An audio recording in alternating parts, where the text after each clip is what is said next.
Boa tarde a todos. Hoje é dia 23 de fevereiro de 2021 e nós estamos com mais uma edição do Fórum de Discussão de Casos Clínicos e Matriciamento no Ciclo Gravídico Puerperal e Neonatal. Hoje teremos o Dr. Fernando Nani, que é diretor técnico do Centro Obstétrico do HCFM USP, do setor de anestesiologia, com o tema analgesia de parto, entendendo o momento da indicação e a condução. Passo a palavra agora ao Dr. Fernando. Bom, primeiramente, obrigado pelo convite, por intermédio da professora Rossana, Adriana. E eu vou falar um pouquinho sobre analgesia de parto. Eu vou inicialmente abordar um pouquinho mais o bloqueio do neuroeixo, né? Por que nós fazemos as condutas atuais. E depois eu vou entrar um pouquinho em alguns detalhes de analgesia sistêmica, só para a gente discutir algumas coisas e a gente tentar mudar alguns dogmas que existem em analgesia para parto, tá? Primeiramente, não tenho nenhum conflito de interesse, né? Atualmente, eu sou supervisor aqui da anestesia obstétrica do Hospital das Clínicas, eu sou também o coordenador do núcleo de anestesia obstétrica da Sociedade Paulista de Anestesiologia e sou anestesiologista da Promatre Paulista também. Para a gente começar a entender um pouquinho sobre a analgesia de parto, a gente tem que entender, primeiramente, as aferências e referências de dor da paciente durante o trabalho de parto, né? Então, no primeiro estágio, talvez vocês saibam até melhor do que eu isso, né? O primeiro estágio do trabalho de parto, ele tem mais uma referência de T10 a L1 lombar, né? Na coluna vertebral. E a paciente tem mais uma dor visceral, mais relacionada às contrações de dilatação cervical, uma dor mais inespecífica, né? E no segundo estágio, geralmente a paciente tem mais uma dor que vai... uma dor mais somática, uma dor mais sacral, mais relacionada à compressão perineal. E esse slide é importante para mostrar que essa transição de primeiro para segundo estágio e qual é a origem, né, a origem da dor da paciente, ela é importante porque isso não são pontos fixos. Então, a analgesia de parto ideal, ela vai buscar um bloqueio simpático desde T10 até S4. Então, essa é a primeira mudança de paradigma, porque antigamente nós fazíamos analgesia com pequenos volumes de anestésico. E volume, quando eu digo, é volume de seringa mesmo, em ml, tá? E isso a gente não conseguia pegar toda essa faixa de coluna vertebral da paciente. E hoje em dia a gente entendeu que nós temos que fazer altos volumes de soluções anestésicas para conseguir abordar toda essa faixa aí. A diferença é que nós diluímos o anestésico que nós fazíamos antes. Então, hoje em dia, nós fazemos baixíssimas doses de anestésico local, mas com volumes altos. Antigamente, nós fazíamos altas concentrações de anestésico com volumes baixos. Então, essa é a primeira mudança de paradigma, tá? Lembrar que a dor do trabalho de parto, de uma primípara, ela pode ser comparada à amputação de um dedo. Então, desvalorizar a dor de uma gestante em trabalho de parto é quase que criminoso hoje em dia, tá? Então, a gente tem que valorizar realmente a dor e lembrar que a dor, ela é um sinal que ela é individual, é muito individualizada. Então, não dá para eu querer inferir qual que é a dor que a paciente tenha, porque ela, na verdade, tem uma relação não só fisiológica com tudo, mas também tem uma abordagem psicológica, de vivência da paciente durante toda a vida dela, que pode interferir em tudo isso.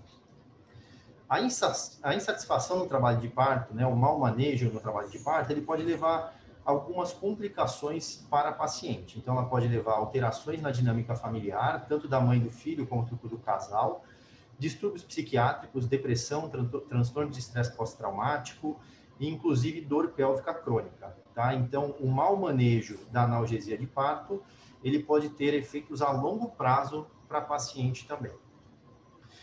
As técnicas de analgesia de parto, na verdade, nós temos diversas e todas elas funcionam, tá? Então, métodos não farmacológicos como musicoterapia, aromaterapia, acupuntura, TENS, injeção de ar estéreo, imersão em água, hipnose, funcionam, tá? E como métodos farmacológicos, nós temos a analgesia sistêmica, então óxido nitroso e opioides sistêmicos, Aqui eu gostaria de fazer um adendo que o opioide sistêmico, o uso da dolantina, que é tão utilizado no Brasil todo, é considerado má prática médica pela Organização Mundial de Saúde já há algum tempo. E a anestesia loco-regional, como bloqueio do nervo pudendo, quadrado lombar, eretor da espinha, mas nenhum deles chega perto da qualidade da analgesia no neuroeixo. Tá? Então, nosso padrão ouro é a analgesia do neuroeixo, é a que consegue trazer maior satisfação para a paciente.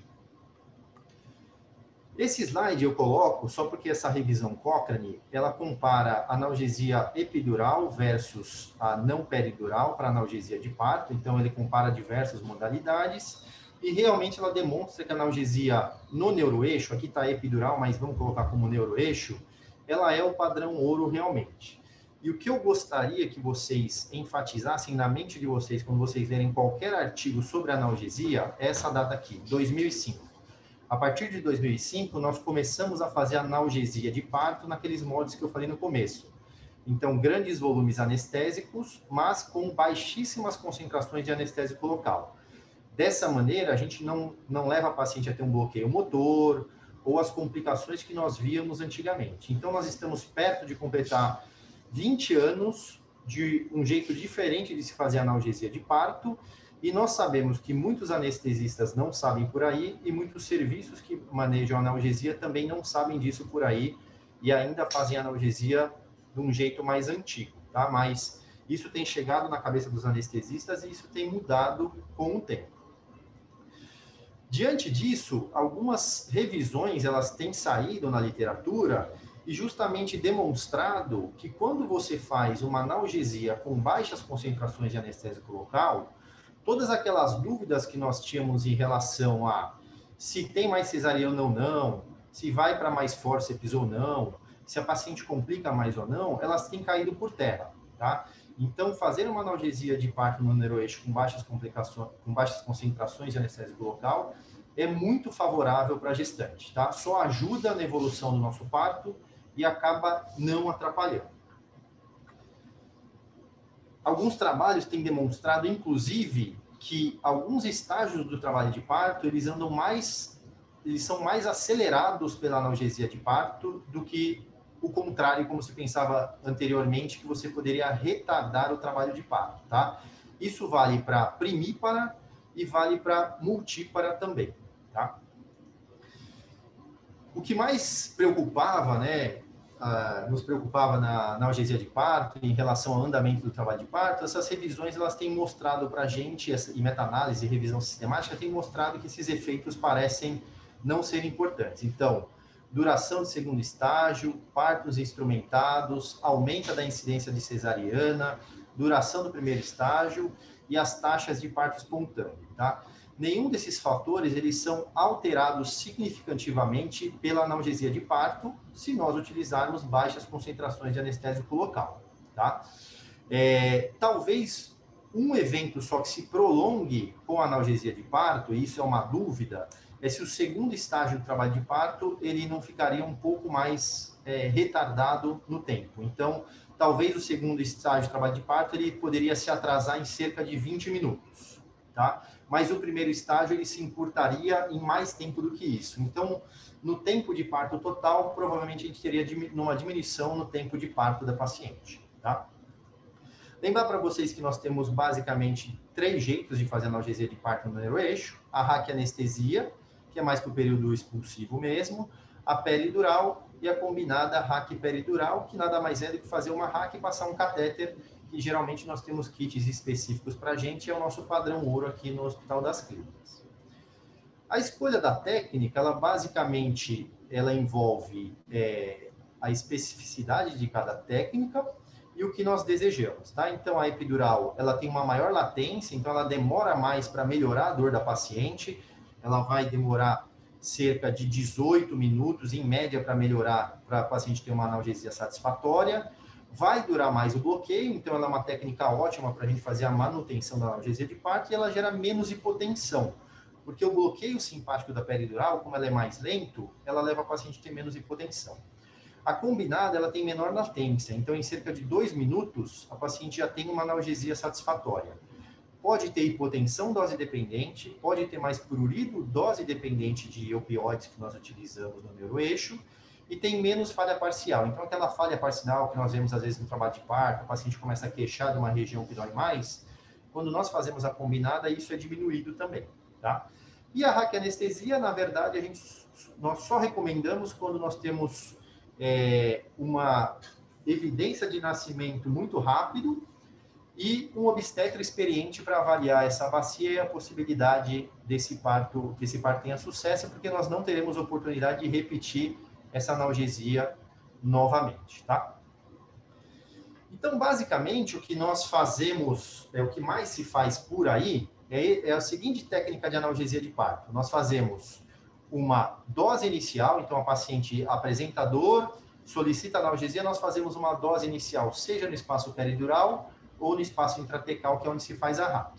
A partir daí, liga-se uma bomba de anestésico, geralmente uma infusão contínua, e quando a paciente começa a ter dor, aplicam-se novos bolos para melhorar a analgesia da paciente, tá? Então, basicamente, o que acontece no espaço peridural é o que vocês vão ver nesse vídeo aqui.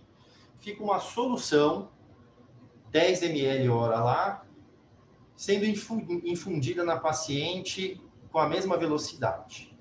Como vocês notam, só tem um buraquinho aqui saindo anestésico, que seria essa solução azul. Então, no final das contas, você não tem uma pressão muito grande no espaço peridural. Então, aparentemente, o anestésico ele acaba não se dispersando no espaço peridural. E lembra que no primeiro slide que eu mostrei, a gente precisa de uma dispersão muito grande. A gente precisa que atinja até 10, até níveis sacrais. Então, quando nós fazemos, não aquela infusão contínua como era na imagem anterior, e nós fazemos os bolos de anestésico local de tempos em tempos, esse anestésico acaba se dispersando mais. Então, na verdade, a gente acaba utilizando a mesma quantidade de anestésico, só que com uma dispersão maior. Então, esse anestésico, ele acaba gerando para a gente um bloqueio diferencial melhor. O que é um bloqueio diferencial melhor? É você dar analgesia para a paciente sem dar bloqueio motor. Porque o bloqueio motor, ele é o grande vilão da analgesia de parto, porque ele não deixa a paciente caminhar, a paciente andar, a paciente fazer os exercícios que ela precisa para uma melhor evolução do trabalho de parto, e a paciente acaba ficando mais acamada. Lembrar também que o bloqueio motor, ele muda toda a dinâmica da pelve da gestante. Então, isso pode facilitar as insinuações anômalas dos bebês. E talvez por isso que no passado, com grandes concentrações de anestésico local, se imaginava que você tinha mais partos instrumentados nas gestantes que recebiam analgesia de parto, tá? Então, essas novas técnicas de analgesia, uma menor concentração de anestésico local, elas vão acabar sendo benéficas. Aqui é uma representação do nervo, tá? Então, essa imagem aqui é um nervo, e aqui foi uma dose de carregamento para analgesia de parto. Agora, a tela vai ser dividida, e vocês vão notar, de um lado a infusão contínua, e do outro lado, quando a gente não faz infusão contínua de anestésico, a gente faz bolos de anestésico em tempos determinados, tá? Então, aqui à direita é a infusão contínua, aqui são bolos. Quando eu faço um bolo de anestésico, ele vai se dispersar, ele vai entrar no nervo, só que chega um dado momento que a concentração fora do nervo, ela diminui. Então, a concentração intraneural acaba caindo também, porque você não tem uma homogeneidade de concentração de anestésico dentro e fora do nervo. Quando a gente faz uma infusão contínua, chega um dado momento em que a concentração fora do nervo e intraneural é a mesma. E a gente tem que lembrar que as fibras motoras, elas são mais intraneurais. Então, o que acaba acontecendo é que se você faz infusão contínua, você acaba gerando um bloqueio motor mais precoce na gestante. E aquela queixa da gestante de não consigo mexer minha perna, não consigo andar, não consigo caminhar, tá? Então, a analgesia de parto ideal é aquela em que a gestante ela recebe anestésico de tempos em tempos, não que ela recebe anestésico em bomba de infusão contínua, que isso leva a bloqueio motor mais precoce. Então, as técnicas atuais, elas fazem isso. Nós fazemos um bolos inicial e depois nós fazemos bolos de anestésico local de tempo em tempo para evitar esse bloqueio motor. E claro, se a paciente tiver alguma dor nesses intervalos, nós fazemos bolos adicionais de anestésico. Com essas técnicas, a paciente acaba tendo maior satisfação, menos bloqueio motor, maior latência para começar um bloqueio motor, menor necessidade de resgates de analgesia e menor utilização de anestésico local, que contribui também para que ela fique mais livre durante o parto. Então, essas novas técnicas de analgesia de parto que nós fazemos hoje, que não é infusão contínua e usando baixas doses de anestésico local, a gente permite que a paciente fique mais livre para deambular. E isso contribui muito para a evolução do trabalho de parto, porque ela não tem bloqueio motor, tá? Então, a analgesia de parto, é importante nós termos em mente que ela é feita para permitir o conforto da paciente. A indicação de analgesia de parto, ela é dor. Então, quando a paciente sente dor e ela acha que é o momento, esse é o momento da analgesia de parto. Não é deixar para uma dilatação do colo do útero mais tardia, achando que vai atrapalhar o trabalho de parto, tá? Ela tem que permitir mobilidade, deambulação e participação da paciente. A analgesia de parto é para a paciente andar, caminhar. Aqui no HC nós temos gestantes com comorbidades graves e muitas vezes nós fazemos analgesia de parto e para algumas delas a gente permite deambular. As pacientes que não têm comorbidade grave, elas são permitidas deambular aqui no HC também, tá? Então, as técnicas intermitentes são melhores e as baixas doses de anestésico local, que a gente considera geralmente na RAC menos do que 2,5 de bupivacaína e essas doses de opioide aqui, e peridural, concentrações abaixo de 0,125%, sempre com opioides. Porque se a gente não associa opioides, nós não conseguimos fazer essa analgesia com a qualidade que nós queremos. E os volumes de anestésico que nós administramos são sempre acima de 5 ml. Então, quando tiver uma analgesia de parto, se o anestesista estiver lá administrando 5, 6, 7, 8, 10 ml de anestésico para uma analgesia de parto, não se assustem, provavelmente ele está certo se ele estiver na concentração adequada. Tá? Ele vai conseguir dispersar o anestésico de T10 até níveis sacrais. E tem pouca interferência na evolução do parto, com possíveis efeitos benéficos. Eu só vou entrar numa segunda aula aqui, que na verdade ela fala um pouquinho mais desses dogmas que às vezes tem analgesia de parto e que atrapalham muito. Então, assim, desfechos da analgesia de parto, o gold standard é o neuroeixo? Aí eu só vou passar alguns trabalhos aqui para vocês que mostram algumas coisas. Então, revisão Cochrane, 52 estudos, 11 mil pacientes. Menor intensidade de dor e satisfação, menor necessidade de O2 por depressão respiratória, porque compara também com anestésicos sistêmicos, menor incidência de náusea e vômito, menor necessidade de naloxona no recém-nascido. E aqui você só tem efeitos benéficos. E quando a gente nota efeitos não tão bons, é porque se a gente observar a partir de 2005, nós vamos ver que com baixas concentrações de anestésico local, nós temos pouca interferência no desfecho materno-fetal. Geralmente os desfechos são benéficos, tá? Aqui outra revisão que eu já mostrei na aula anterior, que também mostra tudo aquilo que eu falei para vocês, pouca interferência nos estágios do trabalho de parto, parto instrumentado, cesariana, e não alterando a taxa de parto vaginal. Aqui, quando começa a se comparar, utilizando-se baixas doses de anestésico local, também com efeitos benéficos para os recém-nascidos e para as gestantes. Então, isso aqui, ó, o que a gente sabe em relação às outras técnicas de analgesia no neuroeixo. Ela não aumenta a incidência de cesarianas, não aumenta o primeiro estágio de trabalho de parto, não aumenta parto instrumentado, não há comprovação de efeitos deletérios fetais e não aumenta a incidência de dor lombar crônica. Então, assim, perguntarem assim, pô, que anestésico você fez no neuroeixo, será que não passou para o bebê? Não, não passa nada para o bebê, e mesmo que passasse, ia ser uma quantidade que o nível sérico fetal ia ser extremamente ridículo, que não levaria nenhum efeito para o feto, tá? O que é incerto é se aumenta o tempo do segundo estágio do trabalho de parto, isso pode ocorrer, mas é o que eu falei, os trabalhos mostram que seria talvez 20 minutos, tá? E uma dúvida se teria aumento de sangramento pela técnica. E a outra coisa que é uma dúvida, fazer analgesia precoce ou tardia tem alteração do desfecho do parto? 9 estudos, 15 mil pacientes, o divisor 4 centímetros de dilatação cervical.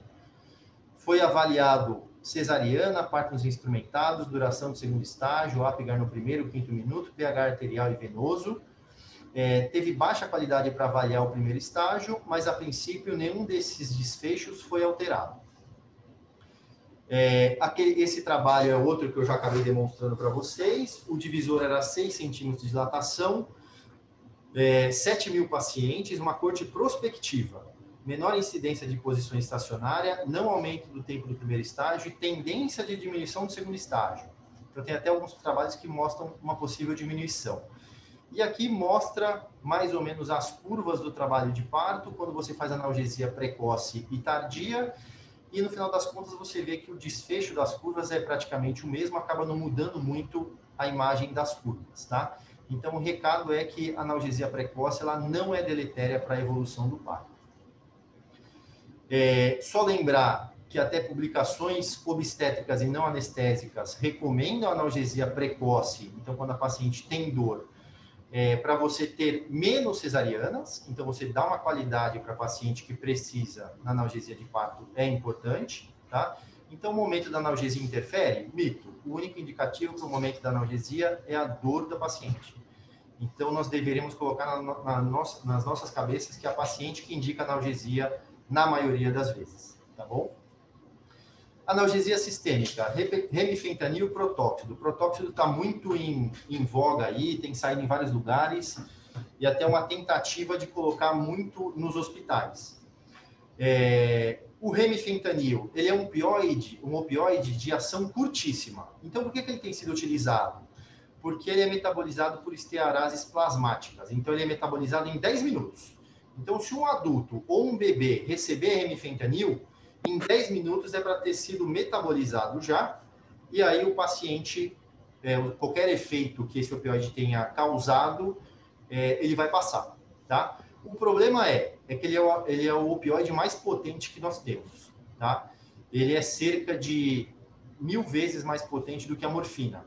Então, por isso que nós temos que utilizar em bomba de infusão e com diluições bem rigorosas para não vermos efeitos adversos, tá? Aqui é interessante esse trabalho, que é um serviço da Irlanda, se eu não me engano, que eles utilizavam 3 técnicas de analgesia: remifentanil, morfina, diamorfona e analgesia peridural. E aí eles ofertavam para a gestante quais elas quisessem. E o interessante é mostrar que durante o tempo não diminuiu a utilização de remifentanil. Então tinha algumas gestantes que o serviço aprendeu a utilizar e utilizavam essa técnica como uma opção para gestantes que não queriam bloqueio no neuroeixo.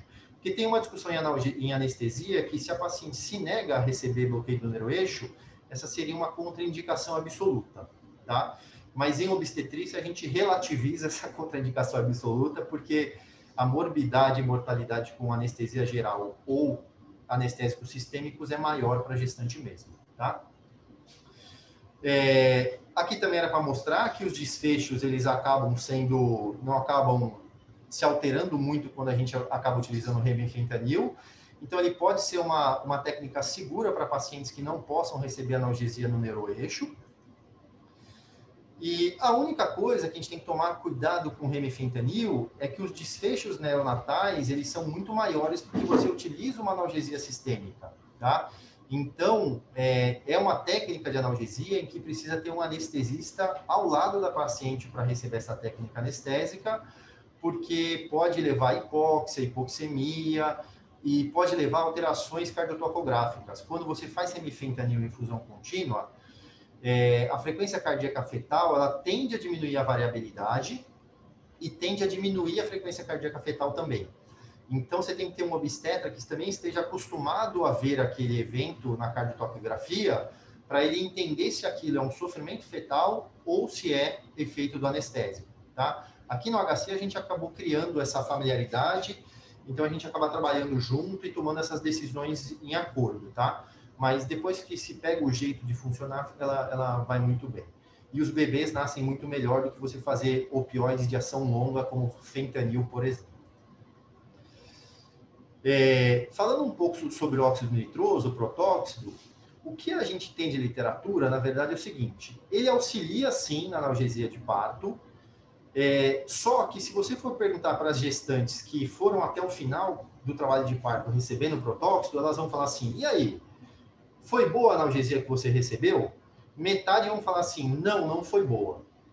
Mas se você perguntar assim, mas você está satisfeita com a analgesia que você recebeu? Quase 90% vai falar sim, estou satisfeita. Então, o protóxido, para mim, ele é como se fosse a dolantina inalatória. Ele causa satisfação, mas ele não dá analgesia. Tá? Então, esse é uma única crítica que eu poderia fazer com protóxido. Só lembrar que tem algumas pacientes que não podem receber, então paciente que, por exemplo, tem hipertensão pulmonar, pode levar a sérias complicações, pacientes pneumopatas, então tem que tomar um pouco de cuidado, mas ele seria bom para ser, por exemplo, aquela paciente que não quer receber analgesia no neuroeixo tão precocemente, ele pode ser uma ponte que leve a receber analgesia mais tardiamente, tá? E o que indica isso? Os serviços que colocam o protóxido como opção de analgesia de parto, eles não diminuem a taxa de peridurais, tá? Então, se você colocar o óxido nitroso no serviço para analgesia de parto, você não vai diminuir a incidência de peridurais, o que é diferente do remifentanil, como nós mostramos anteriormente, que você conseguia diminuir a incidência de peridurais. Qual que é o recado? A analgesia não é boa, tá? Então, em algum momento, você vai precisar fazer uma analgesia no neuroeixo para essa gestante. Então, é possível realizar analgesia sistêmica satisfatória? Necessita de treinamento e orientação das gestantes, esse é um trabalho que é necessário, precisa ter tempo para orientá-las. O remifentanil ele tem maior potencial analgésico, mas tem efeitos neonatais, e o protóxido tem baixo potencial analgésico e não diminui a incidência de analgesia neuroaxial, mas pode ser uma opção em serviços que têm um movimento muito grande e com uma baixa disponibilidade de anestesistas, mas, de qualquer forma, um anestesista ele precisa coordenar como que é o uso disso, precisa pelo menos ter uma orientação, isso por legislação brasileira e tudo mais, ele precisa coordenar como vai ser feito o uso desse óxido nitroso. Uso de opioides no neuroeixo. Eu vou passar rapidamente, que é sempre uma questão, né? E aí, leva a alterações cardiotocográficas? Leva a hipertonia uterina? Sim, a resposta é: usar opioides no neuroeixo pode levar a hipertonia uterina, provavelmente não alterações fetais diretas, tá? E isso é uma grande dúvida do que poderia acontecer, por que os opioides causariam isso. Então, a gente não tem uma resposta ainda na literatura por que a presença de opioides no neuroeixo elas poderiam levar a alterações cardiotocográficas, tá? Pode ser por gerar hipotensão, ou pode ser porque você gera um desbalanço de catecolaminas que você pode levar a hipertonia uterina, tá?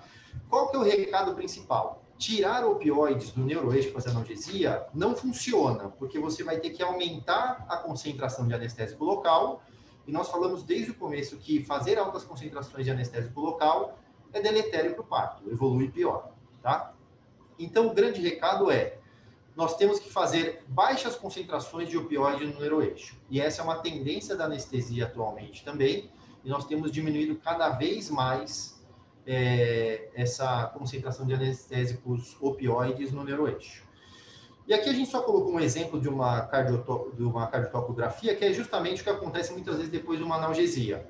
Então, é feita a analgesia, aí você tem alterações da frequência cardíaca fetal.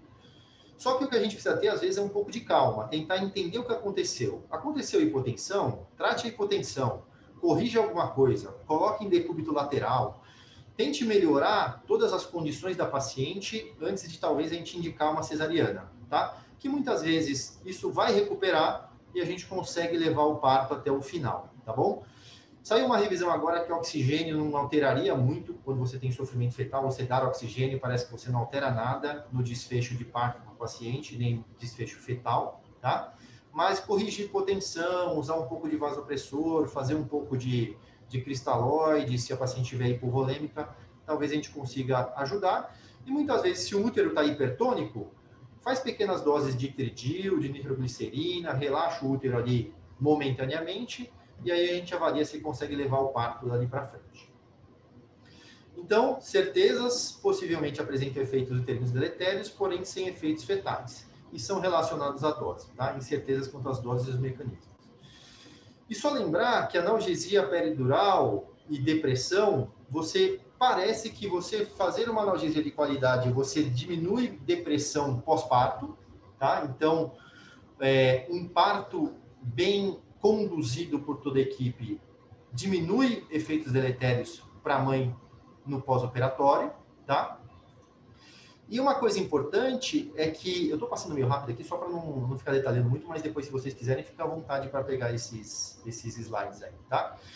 E o que parece é que, na verdade, a experiência que a gestante tem em relação ao seu parto é mais importante do que tudo ou do que você até ofertar analgesia. Então, aquela paciente que não queria analgesia e ela meio que recebeu sem querer, foi meio que induzida a receber, parece que ela também pode ter mais insatisfação ou depressão pós-parto. E aquela paciente que queria receber e não teve oportunidade, ela também pode evoluir.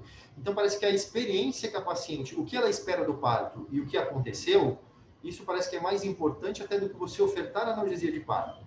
Mas, em algum momento, as pacientes, a maioria delas, elas acabam precisando de algum método de analgesia, seja farmacológico ou não. Então, analgesia peridural diminui a depressão puerperal, incerteza. Satisfação quanto ao parto, ela pode ser o fator principal para o desfecho depois dessa paciente a longo prazo, tá? Eu vou deixar aqui meu e-mail, eu sei que foi um pouco rápido, mas a gente precisa deixar um tempo aí também para discutir algumas coisas, tá? Fica meu e-mail se vocês precisarem de alguma coisa. E mais uma vez eu agradeço ao convite de vocês. Nós aqui agradecemos, doutor Fernando. E eu falei com a doutora Rossana depois para vocês encaminharem a apresentação, porque nós temos inúmeros e-mails para que a gente possa repassar. Nós já temos uma pergunta da Adriana. Adriana, você pode só falar de onde você é e pode fazer sua pergunta.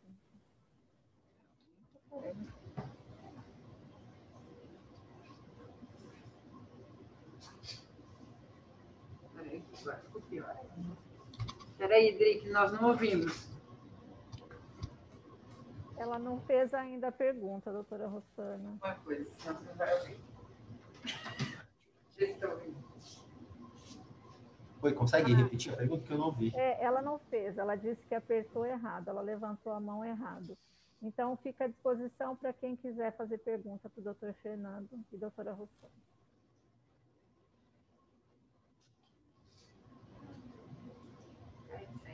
Doutor Marcos Tadeu, do Hospital Ipiranga, pode fazer sua pergunta, doutor. Não? Só um minutinho. Acho que eles estão com problema no áudio, doutor Marcos. Só um momento. Deixa eu ver. Acho que vai na fone agora. Eu? Oi, agora estou ouvindo. Posso? Pode. Boa tarde a todos. Tá. Doutor Fernando, Boa tarde. excelente aula. O senhor foi muito feliz em relação à infusão contínua e à infusão em bolos. Acho que ficou muito didático, ficou muito bom. Mas a dúvida que eu queria tirar e até colaborar, o senhor colocou sobre a hipertonia uterina logo após a analgesia. E, assim, o que a gente vê e conversa muitas vezes é de tirar a ocitocina. Muitas vezes, essa parturiente ela está com ocitocina antes da analgesia, você pode ter esse desbalanço das catecolaminas. Então, eu queria até reforçar essa questão de, se a gente vai fazer analgesia 30 minutos antes, tirar a ocitocina, que pode ser um motivo dessa desaceleração. E eu queria questioná-lo, qual é a frequência da desaceleração pós-analgesia que o senhor tem visto? Esse é um evento, acho que concordo plenamente, acho que quando começa a ter uma hipertonia uterina, a paciente está recebendo ocitocina, é uma das condutas, sim, ou até antes, se quiser parar um pouquinho. Às vezes até a paciente está muito desconfortável e ela acaba não ajudando, colaborando até para a técnica, né? Desculpa, Fernando, eu queria até colocar melhor.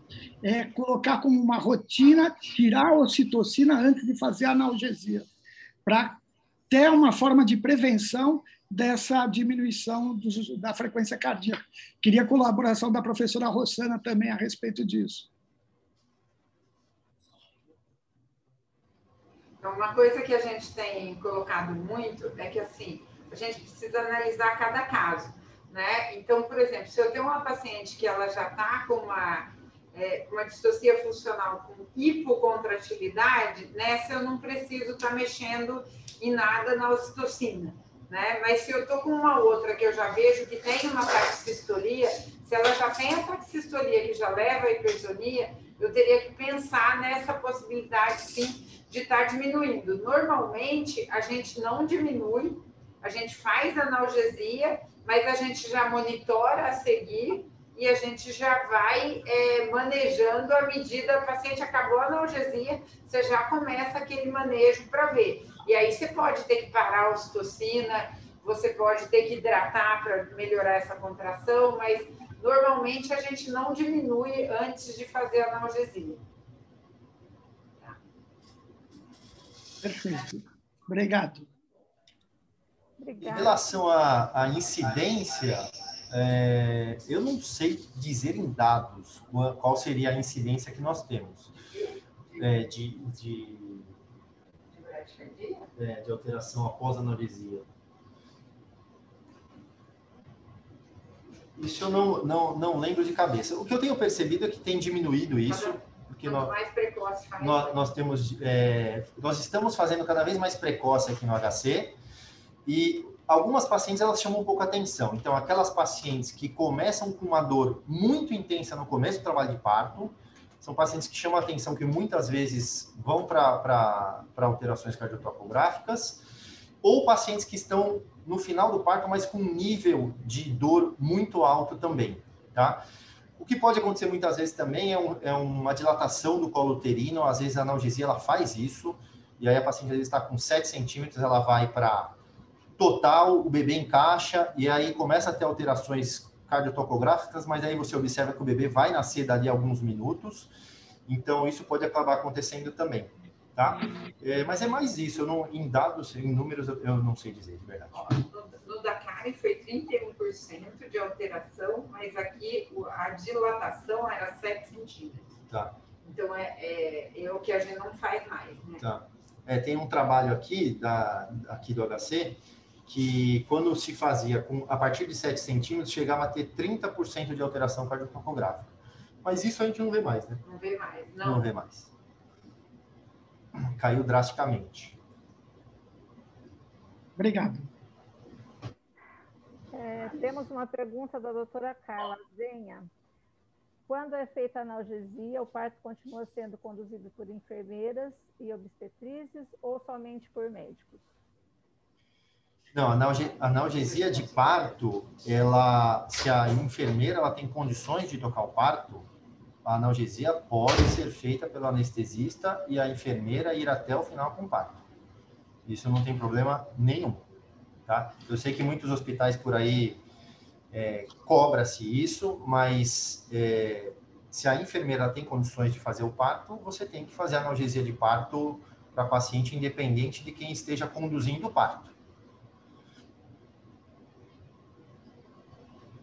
Obrigada, doutor Fernando. Mais alguém, gente? Pode falar, doutor Alberto, né? Fique à vontade. Eu me inscrevi também. Te chamo na sequência, Muna. Tá, vocês estão me ouvindo ou não? Sim, pode falar, doutor Alberto. Bom, em primeiro lugar, obrigado pela aula, Fernando, foi fantástico, tá? Eu moro em Ilhabela, então nós temos um serviço aqui muito bom de maternidade, mas eu fiz a residência em Ribeirão Preto, na Mater de Ribeirão, não sei se alguém é contemporâneo dessa época, e lá chegou o dia de a gente fazer 18, 20 analgesias num dia, né? Então lá é um serviço muito bom de analgesia de parto, e aqui na ilha a gente não tem tanto. Mas eu achei interessantíssimo essa parte que você falou, Fernando, da gente ter uma boa relação. Eu sou anestesista, tá? Então, uma boa relação entre o anestesista e o obstetra, porque quem vai ganhar com isso é a paciente. Então, eu falo assim que tem uma grande diferença entre uma anestesia para o parto e uma analgesia para o trabalho de parto, né? Eu, particularmente, sou um fãzaço da analgesia de parto. Lá a gente fazia a partir de 2 centímetros, com contrações e tal, o paciente ficava andando no corredor e, assim, 90% de parto normal, né? Aqui nós temos um serviço que passa de 70% de parto normal, mas com analgesia não farmacológica principalmente, mas ainda assim a gente tem, em alguns casos, introduzido a analgesia e tem tido um bom resultado. Então, é mais uma experiência pessoal, eu acho que isso nós temos que levar para frente, apesar de ser uma técnica antiga, ela ficou, às vezes, um pouco esquecida, mas ela tem que ser contemplada sempre nas atualizações que tem. Obrigado por todo mundo. Eu acho que talvez até algo que acontece, e aí é culpa talvez da sociedade de anestesia, das sociedades de anestesia e um pouco de comodismo, acho que de todos. E é uma coisa que eu tenho tentado deixar meio em alerta, assim. Se nós formos seguir as regras da Sociedade Brasileira de Anestesia, nós teríamos que monitorar a paciente em trabalho de parto no mínimo de 10 em 10 minutos, o que acaba sendo inviável para uma paciente que está em trabalho de parto, né? Então, no mundo todo, você monitora um pouco mais intensamente na primeira hora, aí você espaça a monitorização na primeira hora, e a partir da primeira hora, a monitorização é quase que uma de hora em hora. Você não precisa ficar monitorando a paciente. A paciente está conversando com você, ela não está se queixando de nada, ela está caminhando, andando. Para que eu vou colocar um monitor nessa paciente? E aí, sempre que eu comparo por que tem paciente que faz toracotomia, laparotomia oncológica, vai com catéter peridural para o quarto e o cara fica andando, recebendo analgesia para não ter dor da cirurgia que ele fez, que foi um desmanche. Por que a paciente saudável ela tem que ficar na cama sendo monitorada? Então, essa é uma briga, porque acaba, na verdade, deixando o anestesista numa... Ele tem que monitorar cada 10 minutos, mas o parto não exige isso. Então, no final das contas, o que acaba é justamente isso. Tapa os olhos e segue o trabalho de parto aí. Mas isso com o tempo vai mudando também. Mas isso não é só o Brasil. A gente teve um congresso aqui na USP agora, que quem deu aula foi o José Carlos Carvalho. Ele é professor da Universidade de Toronto, é um brasileiro, é um dos maiores nomes de anestesia obstétrica do mundo. E lá em Toronto, a analgesia de parto faz e as pacientes não andam, ficam na cama. Então, eu fiquei até feliz que eu falo, aqui a gente está colocando para andar, né, tal. Ele falou, mas e a cultura? A cultura aqui, a analgesiou, fica na cama, a paciente não sai. Mas eu acho que nesse caminho nós estamos muito mais certos do que lá. Obrigada, doutor Fernando Muna. Passo a palavra a você. Boa tarde a todos e todas. Eu sou Muna Zen, eu sou da rede e o meu papel aqui é escutar as mulheres para formular políticas de combate à violência em relação às mulheres. Doutor, excelente exposição, meus parabéns. Eu gostaria que isso fosse realidade em todos os lugares. Infelizmente, não é. Nós sabemos o quanto se demora. A queixa é muito grande das mulheres, principalmente quando se trata de mulheres negras e mulheres pobres. Há uma resistência muito grande em chegar antes do sofrimento, em chegar antes da dor, do desconforto, não é? E eu queria saber o que é que nós podemos fazer, além da denúncia, para que isso ainda não continue penalizando num momento tão importante na vida das mulheres e dos bebês. Muito obrigada pela exposição.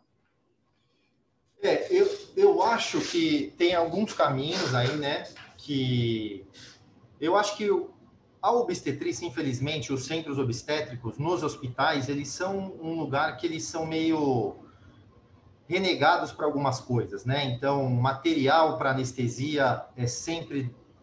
Joga no centro obstétrico que você não vai usar mais.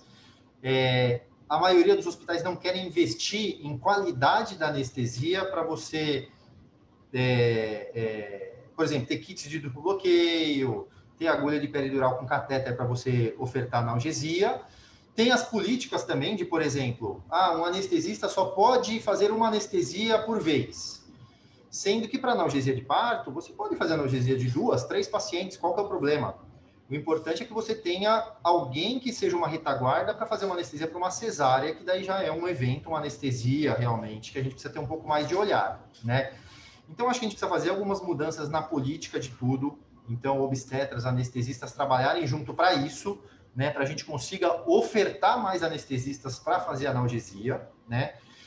Isso as sociedades de anestesia já perceberam e elas têm começado, eu acho que é um pouco incipiente, mas mudar a cultura, que não, a gente tem que fazer analgesia de mais uma paciente. Centro obstétrico tem 4 salas de parto, vamos analgesiar 4 gestantes se for necessário. Então, por exemplo, aqui no HC, a gente acaba fazendo analgesia de diversas pacientes, pacientes com comorbidade, né? Então, a gente precisa, na verdade, montar o mínimo de estrutura também para o profissional conseguir trabalhar e ofertar analgesia para as pacientes. Então, acho que quando a gente começa uma estrutura de hospital, uma estrutura de centro obstétrico, a gente, na verdade, tem que fomentar que essa estrutura ela contemple o mínimo de qualidade para que o profissional consiga trabalhar e ofertar, e para que o final seja realmente a paciente, né? Porque se o anestesista ele se sente inseguro, ele começa a fugir, ele começa a colocar meio obstáculos para não trabalhar naquele setor. E isso, na maioria das vezes, é corroborado pelos administradores dos hospitais. Porque eles falam, é um setor que eu não vou ter que investir em gente, é um setor que deixa sem analgesia porque eu não vou precisar contratar anestesista, não vou precisar investir em aparelhos de anestesia que precisa, monitor para situações de urgência. Então, esse eu acho que acaba sendo o maior obstáculo. Porque, no final das contas, o mercado para anestesista, ele está aí. Se você abre vaga em hospitais se remunerando o minimamente adequado, consegue gente para trabalhar, né? E a qualidade realmente da analgesia de parto, ela melhorou muito nos últimos 20 anos. Então, hoje, nós conseguimos fazer analgesia de parto para gestante, que, como o Alberto falou, o paciente deambulando, com analgesia, tranquila, satisfeita, a gente consegue conversar com ela e ver o que ela espera. O que você quer? Você quer sentir um pouquinho mais de dor? Tudo bem. Você não quer sentir dor nenhuma? Tudo bem também. A gente consegue ir tentando, adaptando para a paciente uma melhor qualidade de analgesia. Você não quer receber analgesia, quer só no final? Tudo bem, dá para fazer no final também. Então, a parte técnica, eu acho que ela está muito bem resolvida. A gente não tem mais problema, porque é só levar a informação para as pessoas que a gente consegue fazer isso com qualidade. Eu acho que o nosso grande obstáculo está em fomentar o mínimo de estrutura para os centros obstétricos saindo do eixo da Paulista. Porque saiu da Avenida Paulista e das grandes cidades do interior, a gente sabe que por aí começa a ficar feio o negócio. Até as empresas de material para analgesia de parto, kits de duplo bloqueio, elas ligam para a gente quase que todo mês e falam assim, olha, no Paraná, você olha a 100 quilômetros de Curitiba, não tem analgesia de parto com bloqueio no neuroeixo. No interior de São Paulo, em tal região, não tem. Os residentes do HC que foram para Fortaleza, eles praticamente incitaram a montar uma maternidade lá em que se pudesse ter analgesia de parto, porque uma residente estava preocupada que ela ia ter filho lá, ela não ia ter analgesia de parto. Então, é um negócio cultural que a gente vai precisar mudar e isso leva um pouco de tempo. Mas eu acho que o principal é montar um mínimo de estrutura para a gente conseguir fazer analgesia de parto, para o anestesista se sentir mais seguro de trabalhar naquele ambiente. Porque gestante, a maioria das pessoas, elas desvalorizam a anestesia obstétrica. Se você vai aí nos congressos de anestesia, sempre o anestesista obstétrico, ele também é meio deixado de lado, assim, né? É como, não, isso qualquer um faz. Mas não é qualquer um que faz. Quando você pega um anestesista obstétrico que sabe o que ele está fazendo, os desfechos são completamente diferentes do que o curioso que vai lá fazer analgesia de parto e acaba virando cesárea mesmo, porque faz aquela analgesia de 20 anos atrás, né? Mas isso é o mais fácil, a informação chegar é o mais fácil. Eu acho que a gente precisa realmente ter o mínimo de estrutura nos nossos centros obstétricos para a gente ofertar esse tipo de analgesia. E acho que isso parte muito dessa conversa, né? Obstetra, anestesista, neonatologista, todo mundo conversando, né, com o mesmo objetivo de trazer conforto e melhor desfecho, né, para os pacientes também. Com certeza. Muito obrigada. Imagina. Obrigada, doutor. Obrigada, Muna. Temos uma pergunta do Márcio, que é do Hospital Leonor Mendes de Barros. Ele pergunta, enfermeira pode indicar analgesia? Sim, porque no final das contas, quem pede é a paciente, não é a enfermeira. Então, se a paciente está com dor e ela solicita analgesia, sim. Agora, o que ele pode questionar em algum momento é se ele avalia a paciente, por exemplo, tem uma indicação de, faz analgesia para ver se o colo dilata, faz analgesia por outro motivo. Aí pode se questionar, senta, conversa, discute o caso, vê o que seria benéfico ou não. Mas a indicação do parto não é o obstetra, não é o anestesista, não é a enfermeira que indica, é a paciente. Paciente com dor e acha que precisa receber analgesia, deve receber analgesia. Eu acho que passa até acima desse questionamento. Em relação à analgesia, quem indica analgesia é a paciente. Obrigada, doutor. Temos mais uma. A Júlia Badio pergunta: existe um limite para o número de reforços em bolos do anestésico, pensando em um trabalho de parto que se prolongue por muitas horas? Não tem um limite. O único ponto em que nós devemos observar durante o trabalho de parto é que a paciente ela precisa de uma avaliação frequente. Então, pelo menos a cada 30 minutos, o ideal é que um anestesista ou alguém muito bem treinado passe no quarto para ver a paciente e pergunte como ela está. Porque o grande problema das analgesias de parto é quando o seu catéter peridural ele não está bem funcionante. Porque daí você começa a repetir muitas doses de anestésico que não são efetivas. E isso leva à toxicidade de anestésico, tá? Porque se o catéter ele está pérvio, bem funcionante, bem localizado e a paciente não apresenta falhas, você vai acabar utilizando uma dose muito baixa de anestésico local. Então, por exemplo, se nós pegarmos aí as doses que eu falei lá, que vão de 5 a 10 ml de anestésico, aqui no HC a gente faz concentrações de 0,0625% de bupivacaína. Para chegar na dose tóxica da paciente, a gente teria que fazer uns 20 complementos para nem chegar perto da dose tóxica. Então, para você insistir nessa quantidade de anestésica, é porque o seu catéter não está funcionando, entendeu? Então, o maior erro e as maiores complicações que acontecem na analgesia de parto, é quando você faz repetidas doses insistindo em um erro, né? Então, você está insistindo no erro, aí você vai levar um efeito deletério. Não tem um limite, o limite é a dose tóxica de anestésico local. Só que como esse anestésico ele vai sendo metabolizado e você acaba repetindo as doses a cada 40 minutos, então o paciente, o bebê vai nascer em um tempo provavelmente muito menor do que isso, e as doses mais para o final do parto, elas já não se somam às doses iniciais do parto. Então, a chance de você levar uma intoxicação é praticamente nula. Só não vou dizer nula, porque não dá para a gente prometer nada em medicina. Obrigada, doutor. Temos mais uma.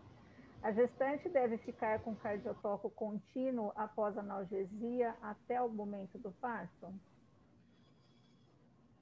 A minha opinião é que não. Eu Não. acho que... isso. Não, também, viu? Eu mudei de lugar aqui. Na verdade, não, né, gente? Eu acho que, assim, tem um momento crítico, né, Nani, que é logo depois da analgesia, aí sim precisa ficar, principalmente se você, dependendo, se tem esse alívio rápido da dor, porque a gente também não pode dar um de avestruz, né? Tem gente que fala assim, ó, depois que faz analgesia vai dar uma bradicardia, isso não é nada, isso não é uma boa ideia, né? Você olha, vê se aumentou o tônus, se teve bradicardia, você corrige. Por isso que você trabalha junto com o anestesista.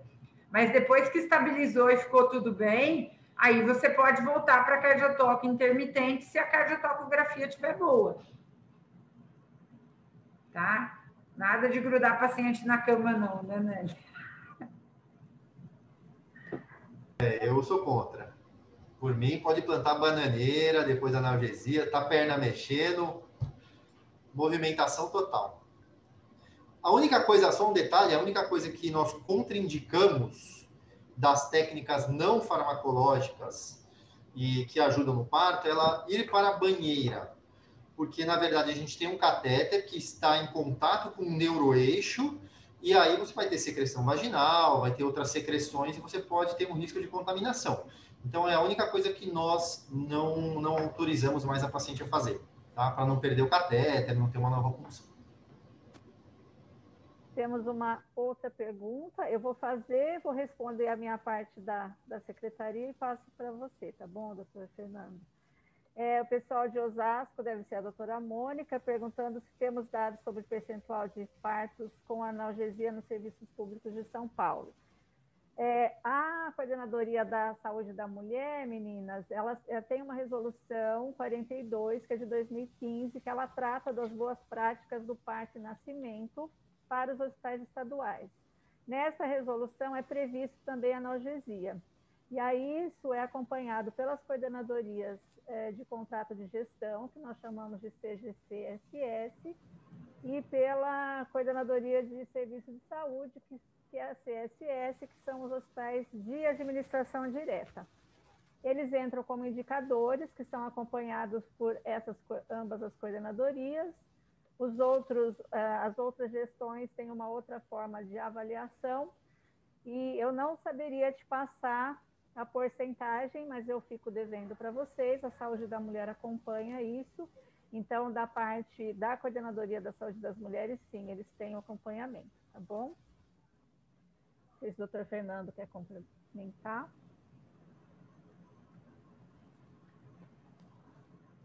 Eu acho que a gente pode comentar um pouquinho do HC e do HU, né, Nani? O HC é um hospital que tem gestação de alto risco. Então, em algumas gestações de alto risco, como cardiopatias, hipertensão, a gente não quer que a paciente sinta dor, porque ao sentir dor, ela pode descompensar a doença materna. Então, quando o Nani falou às vezes faz analgesia lá no comecinho e tudo, cardiopata a gente quer que ela sinta nada de dor, né? Mas isso não inviabiliza que ela tenha um parto normal. Inviabiliza que ela sinta dor. Então, a gente cuida do problema e não cria outro problema, né? Então, aqui, se a gente olhar no HC, eu vou dizer para vocês que, assim, de parto que foi parto vaginal, a gente deve beirar entre 90% e 95% de analgesia, tá? Para as pacientes. Acho que só não tem analgesia quem evoluiu muito bem, não tem uma doença materna que tenha indicação para analgesia e não quis, né? Não pediu analgesia, então vai dar um número bem pequeno mesmo. No HU, a gente tem gestação de baixo risco. Até há pouco tempo atrás, a gente não tinha uma equipe, e aí eu vou falar para a Muna, porque eu acho que a gente tem que trabalhar isso muito, né? No HU, até 6 meses atrás, a gente não tinha uma equipe de analgesia dedicada para o centro obstétrico.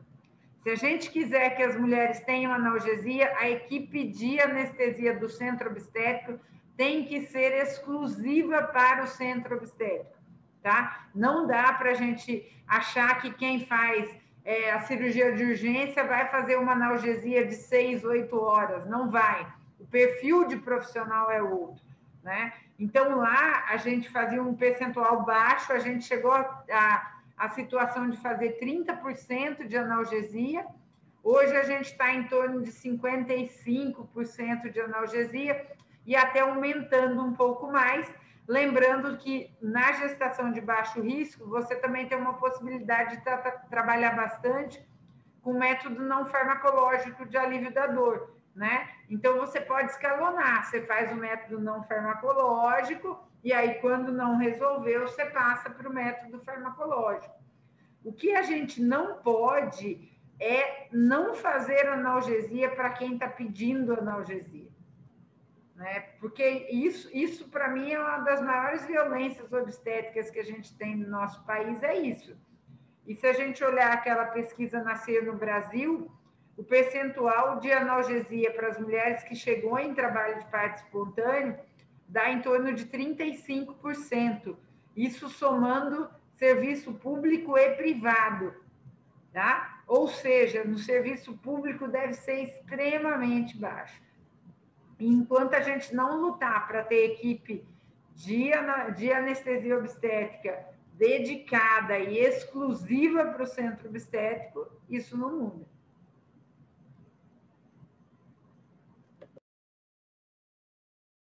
Perfeito. Respondido, doutora Mônica. Pessoal, mais alguém tem alguma pergunta?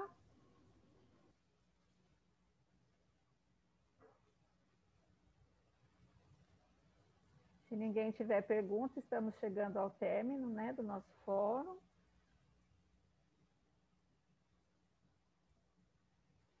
Adriana. Oi, doutor Alberto. Rapidinho, só uma troca de experiência com vocês.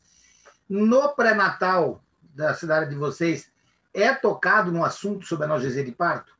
Porque aí eu vou explicar o porquê. Lá em Ribeirão Preto, na Mater, era uma comunidade muito carente, o hospital atendia uma comunidade muito carente, e tinha um curso, né, vamos supor, de gestante, em que o pai acompanhava. Naquela época, ele entrava para assistir o parto, se ele fosse presente em 70% das aulas, algo assim.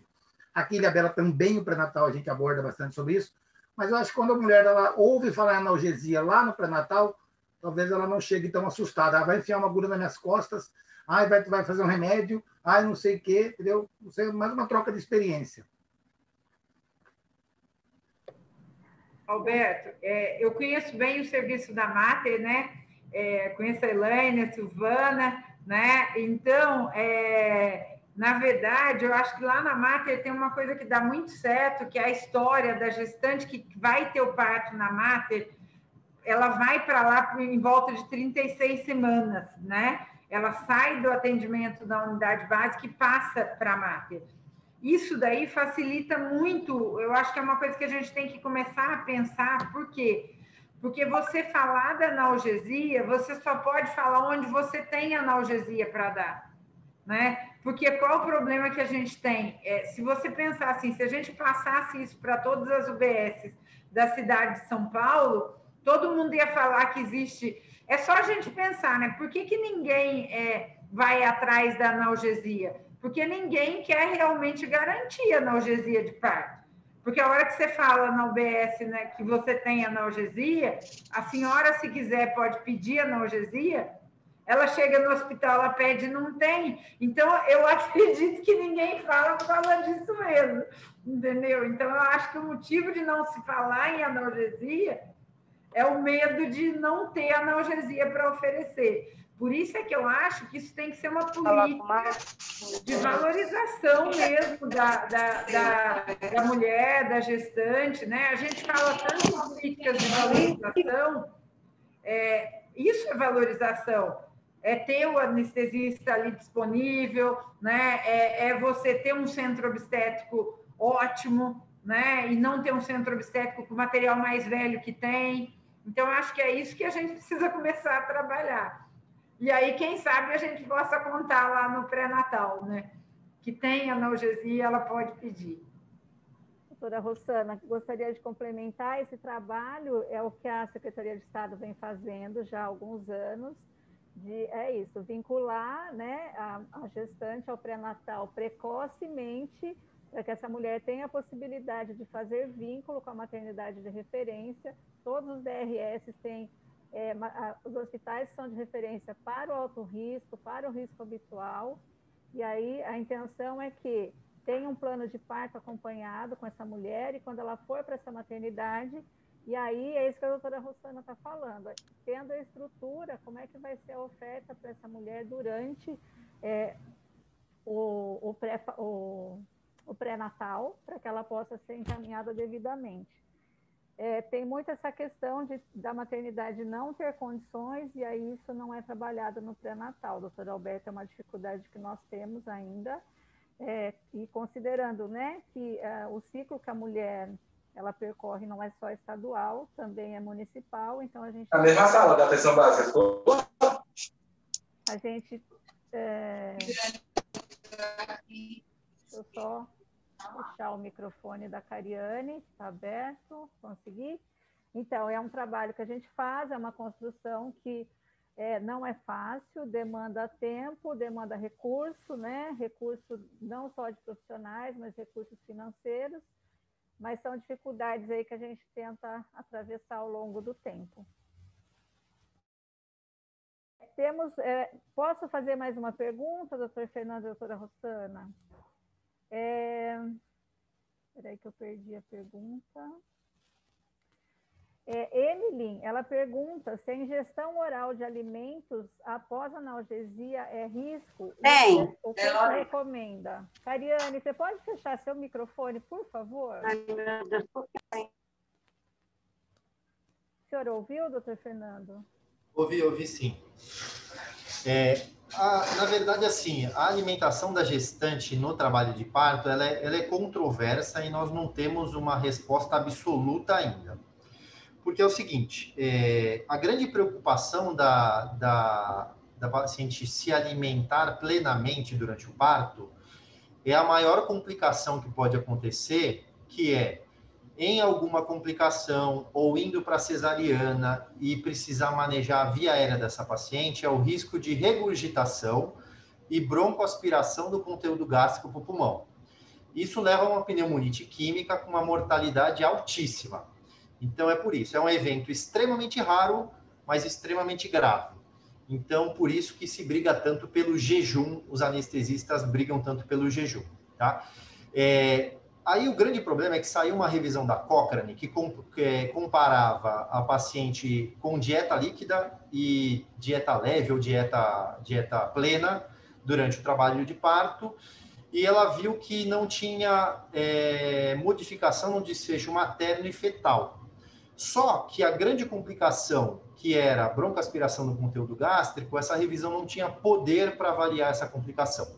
Então, esse que é o grande problema. Diante disso, o que as sociedades de anestesia mais recomendam hoje em dia é você liberar líquidos claros para a gestante durante o trabalho de parto. Líquido claro, a gente pode entender como água, chá, gelatina, caldos salgados que não tenham resíduos, porque quanto maior o conteúdo gorduroso na alimentação, mais demora para a gente digerir o alimento. Então, por exemplo, se nós tomarmos um copo de leite aqui agora, em minutos ele vira uma ricota no nosso estômago. Então, ele demora para digerir. E a paciente fica com aquele resíduo gástrico e pode broncoaspirar, tá? Então, a conduta mais aceita hoje em dia é liberar líquidos claros, tá? Desculpa.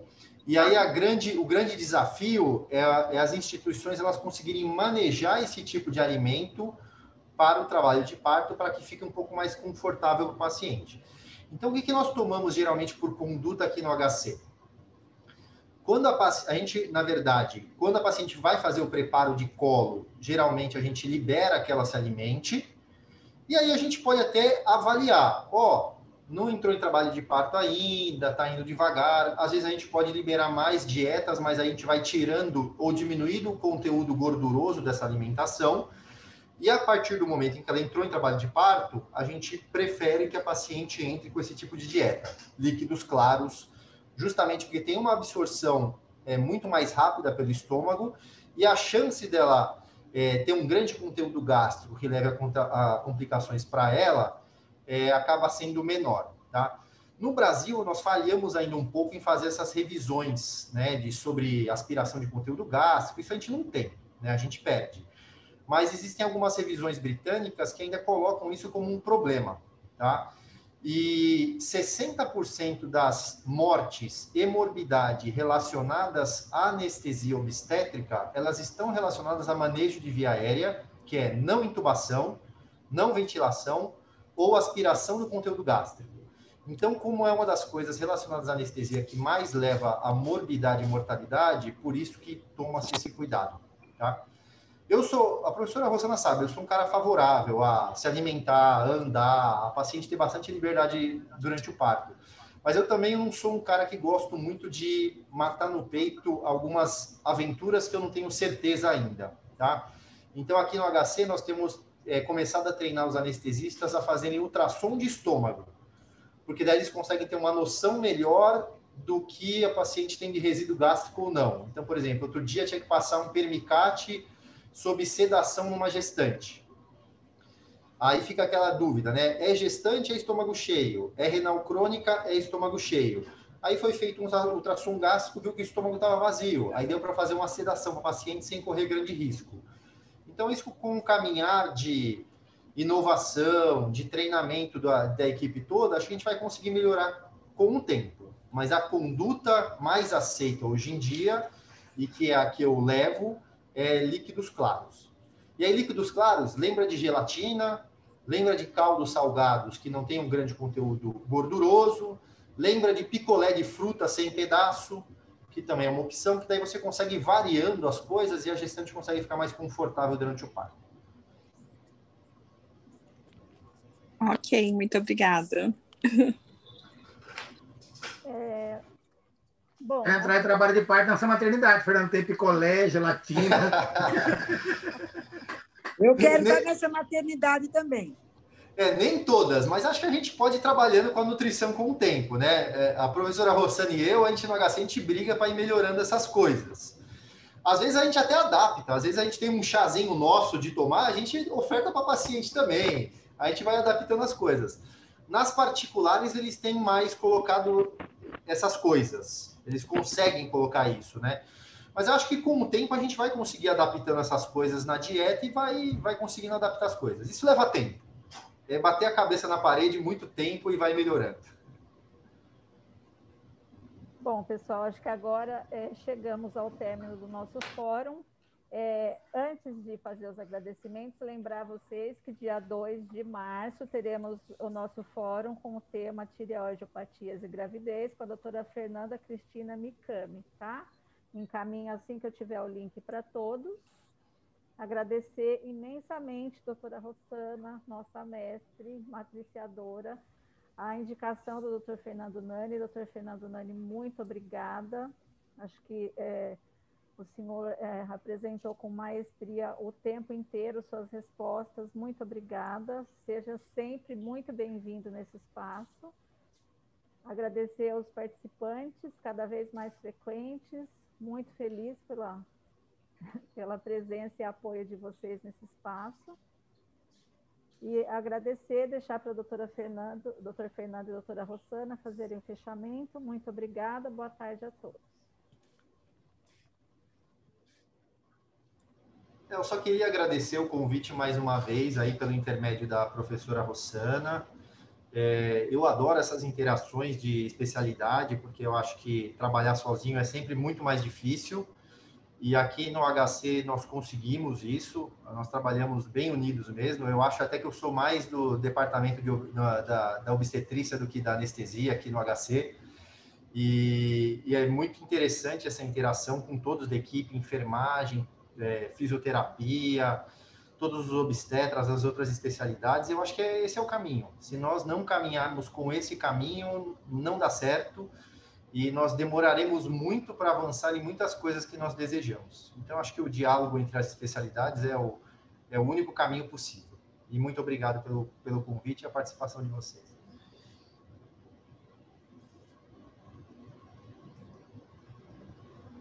Gente, boa tarde para todo mundo. Eu acho que é bom para a gente colocar isso, né?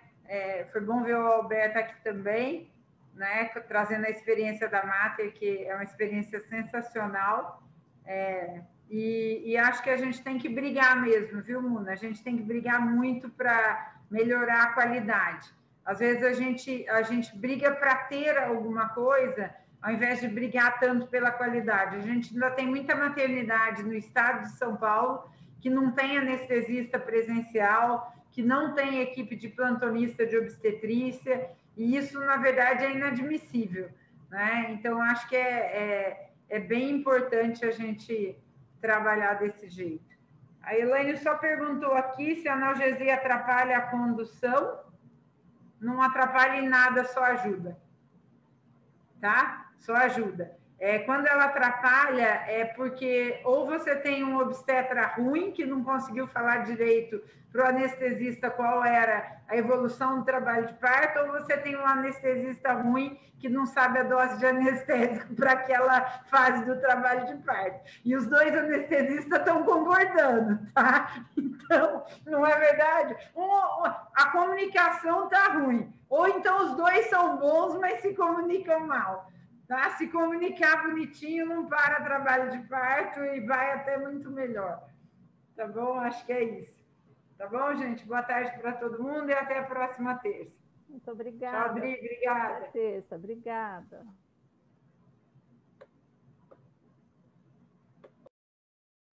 Obrigada, uma boa tarde a todos. Maravilhosa aula, inspiradora. Obrigada. Obrigada, boa tarde. Maravilhosa, maravilhosa.